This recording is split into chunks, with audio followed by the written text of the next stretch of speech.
Film की शुरुआत में एक छोटा बच्चा है जो अनाथ था। वह एक दुखद जीवन जीने लगा था, इसीलिए वह अपनी दादी के पास आता है। वह हीरो बॉय है। हालांकि वह अपने माता पिता की याद के कारण दुखी रहता था। उसकी माँ बहुत स्नेही और दयालु थी। वह हीरो बॉय की बहुत अच्छी देखभाल करती थी। बट हीरो बॉय यहाँ पर मिलनसार नहीं था। उसकी दादी उससे कहती है, मैं तुम्हारे लिए एक पालतू जानवर लाती हूँ। उसके साथ खेलो और उसे दोस्ती करो। उसके साथ अपने रहस्य साझा करो। कुछ हफ्तों के भीतर उसकी दादी उसे एक चूहा देती है। उस चूहे को पाकर हीरो बॉय बहुत खुश होता था। वह अपना ज्यादातर समय उसके साथ बिताता था। वह हमेशा अपनी माँ से कहता था, दादी, चूहे अपना जीवन मजे से जीते हैं। वे अपने पिंजरों में कूदते और खेलते रहते हैं।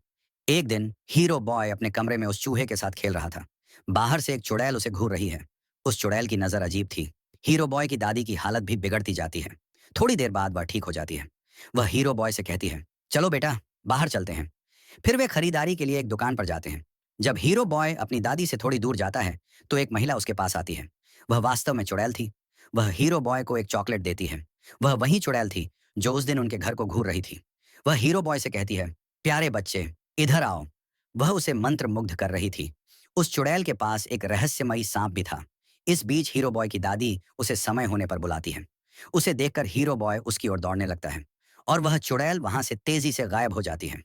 हीरो बॉय घर आकर अपनी दादी से कहता है, दादी, वह महिला दुकान में मुझसे रहस्यमयी तरीके से बात कर रही थी। वह मुझे जबरदस्ती चॉकलेट दे रही थी और कह रही थी, मेरी बात सुनो। उसके पास एक सांप भी था। तो उसकी दादी उससे कहती है, बेटा, वह एक चुड़ैल थी। हम तुम्हें अजनबियों द्वारा दी गई कोई भी चीज खाने से क्यों मना करते हैं? बहुत संभावना है कि उसमें कोई नशीला पदार्थ मिला हो। सबसे महत्वपूर्ण बात, तुम चुड़ैल द्वारा दी गई कोई चीज क्यों खाना चाहोगे? वह तुम्हें जरूर लुभाने की कोशिश करेगी। मैं अपने बचपन की कहानी आपके साथ साझा करता हूँ। मैं 10 साल का था। मेरा एक दोस्त भी है। हम कहीं जा रहे थे। अचानक मेरा दोस्त चलते-चलते वहां से गायब हो गया। एक अजीब महिला उसे चॉकलेट दे रही थी। तभी मैंने उसे देखा।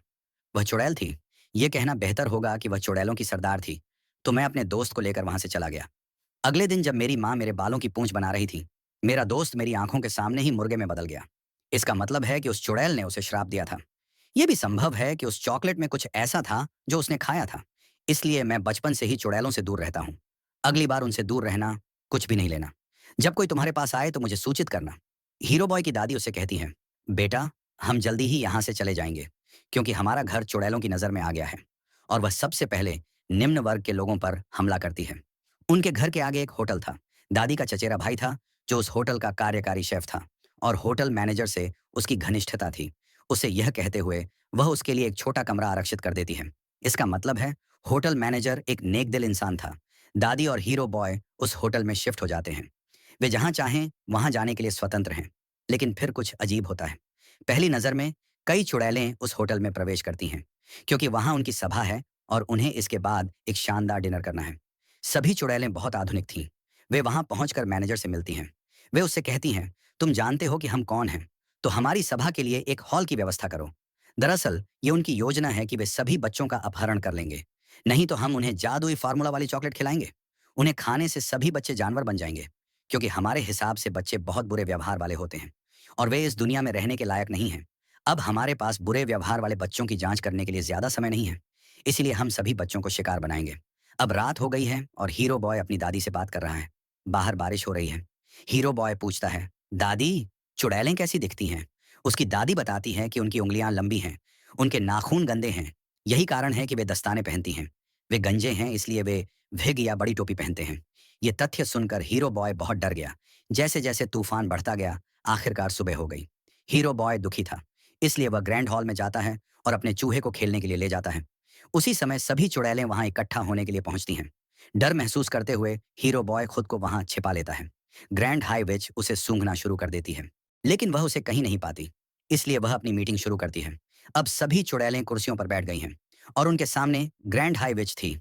वह उन्हें एक औषधि दिखाती है और इसे एक जादुई फार्मूला कहती है। अगर आप इसकी एक भी बूंद कैंडी या चॉकलेट में डालेंगे, तो वह कैंडी बच्चों को जानवर में बदल देगी और उन पर असर करेगी। यह उसका असर होगा। वह इसके बारे में और विस्तार से बताना शुरू करती है। फिर उसे फिर से हीरो बॉय की गंध आती है।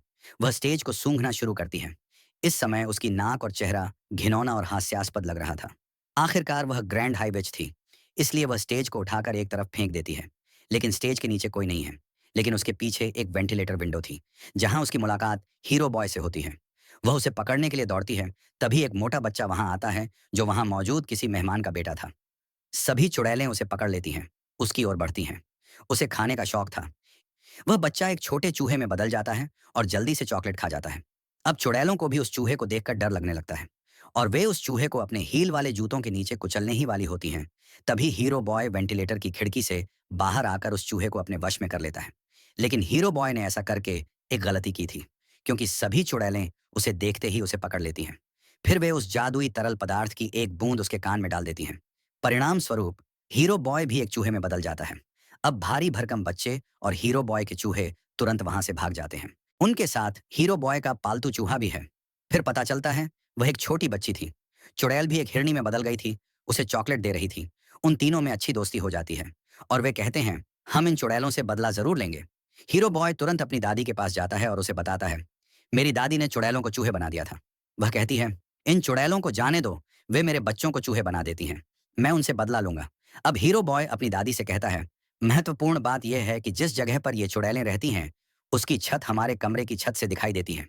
फिर दादी को एक योजना सूझती है, और वह कहती है, मैं एक मोजा बुन रही हूँ, मैं तुम्हें उसमें डालकर नीचे उतारूंगी। तुम ऊपर की ओर बढ़ो, उसका जादुई तरल चुराओ, और मैं तुम्हें सुधार दूंगी। तो वह वैसा ही करती है।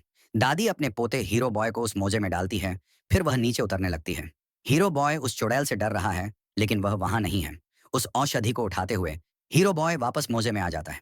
उस चुड़ैल ने देखा कि उसकी दादी उस मोजे को ऊपर खींच रही है, और वह मोजे को मजबूती से पकड़ लेती है। फिर हीरो बॉय की दादी कहती है, छोड़ो, जब मैं यह मोजा बुन रही थी तब यह मेरे पास से नीचे गिर गया, तो मैं इसे फिर से ऊपर खींच रही हूँ। वह चुड़ैल कहती है, ये कैसा है? फिर वह मोजे को जांचने वाली होती है। इसे देखकर वह हीरो बॉय के चूहे को मार सकती है। इस बीच मैनेजर वहां पहुंचता है, इसलिए वह मोजा छोड़ देती है। अब दादी ने वह औषधि ऊपर रख दी थी। उसने तरल को प्लेट में डाला और तीनों चूहों को एक एक करके रखा। लेकिन यह क्या है? वह जादुई द्रव्य असर नहीं करता, क्योंकि वह औषधि मनुष्य को पशु में बदल सकती है, पशु को मनुष्य में नहीं।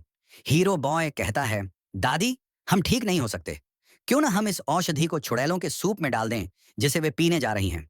वैसे तुम रसोई में चले जाओ। दादी कहती हैं, वाह बच्चों, तुमने क्या शानदार विचार प्रकट किया है।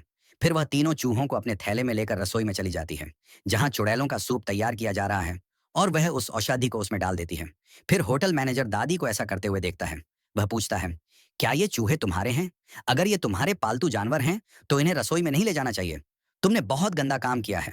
तब दादी कहती हैं, ये मेरे चूहे नहीं हैं, सब कुछ चेक करो। दादी ने उन चूहों को अपने थैले के कोने में छिपा दिया है। उसके कमरे और सामान की जांच करते समय मैनेजर को चूहे कहीं नहीं मिलते, तो उसे शर्मिंदगी महसूस होती है। फिर दादी कहती हैं, मैं तुम्हारी शिकायत करूंगी। तुमने बिना वजह किसी के कमरे की जांच कैसे कर ली? अब देखो, पुलिस तुम्हारे होटल को सील कर देगी। वह मैनेजर पवित्र है और कहता है, अरे महिला, हिम्मत रखो। आखिर हुआ क्या? तुम मेरी तरफ से डिनर कर सकती हो। मैं तुमसे माफी मांगता हूँ। फिर दादी अपनी योजना में सफल हो जाती है, हालांकि उसे भी खाने को मिलता है। फिर उन चुड़ैलों के डिनर का समय भी आ जाता है। उन चुड़ैलों ने वह सूप सिर्फ अपने लिए बनाया था, और यह अच्छा होने वाला था कि वे इस सूप को लेकर हिरणी में बदल जाएंगी। पहली नजर में सूप लेते समय सभी चुड़ैलें चूहों में बदल जाती हैं। दादी उन्हें देखकर आनंद महसूस कर रही हैं, और यह एक सुखद दृश्य भी दे रहा था। दादी खुद और सभी होटल कर्मचारी चूहों को मारना शुरू करते हैं। लेकिन दुर्भाग्य यह था कि बड़ी चुड़ैल ने अभी भी सूप नहीं चखा था। नतीजतन वह हिरणी में नहीं बदलती। फिर तीन चूहे जाल बिछाते हैं। वे चुड़ैल की उंगली को जाल में फंसा देते हैं, तो वह चुड़ैल चिल्लाने लगती है, और वे तुरंत उसके मुंह में वह औषधि डाल देते हैं। अब वह भी अन्य चूहों से बड़ी हिरणी में बदल गई थी, और वे उसे एक कांच के कप में बांध देते हैं। फिर दादी बिल्ली को चुड़ैल के पिंजरे के सामने रखती है, और कौन जानता है वह बिल्ली उस चूहे पर हमला करते हुए उसे खा जाए या मार दे। अब दादी बहुत उत्साहित हैं, तीन चूहों को अपने थैले में डालते हुए। वह उस होटल से बाहर आती है, क्योंकि अब उसे चुड़ैलों का कोई खतरा नहीं था। वह भी अपने घर में जीवन बिता सकती थी। बाहर ये स्पष्ट है कि उस भारी भरकम बच्चे के माता पिता बहुत चिंतित हैं। हमारा बेटा कहाँ गया? लेकिन उसकी माँ बहुत ही अभद्र थी। वह अपने बेटे से कभी प्यार नहीं करती थी, और जब उसका बेटा चूहे की आवाज में बात कर रहा होता है, तो वह बहुत डर जाती है और कहती है, इसे अपने पूरे नियंत्रण में रखो, मैं इसे लेने के बारे में नहीं सोचूंगी। वह चूहा भी कहता है, ठीक है, मुझे मेरे दोस्त मिल गए, मैं उनसे छुटकारा पाकर आभारी हूँ। अब दादी अपने साथ तीन चूहों को लेकर आती है, और उन्हें खाना खिलाती है। तीनों चूहे अपने जीवन और अपने नए दोस्तों से खुश थे, और दादी उनका पूरा ख्याल रखती थी। दिलचस्प बात यह थी कि उन चूहों में से तीन कभी इंसान नहीं बनना चाहते थे। वे दौड़ते, कूदते, खेलते और मौज मस्ती करते थे, और दादी उन्हें देखकर संतुष्ट महसूस करती थी। फिल्म एक उत्साहवर्धक अंत के साथ यहीं समाप्त होती है। उम्मीद है कि आपको यह फिल्म अच्छी लगी होगी। देखने के लिए धन्यवाद।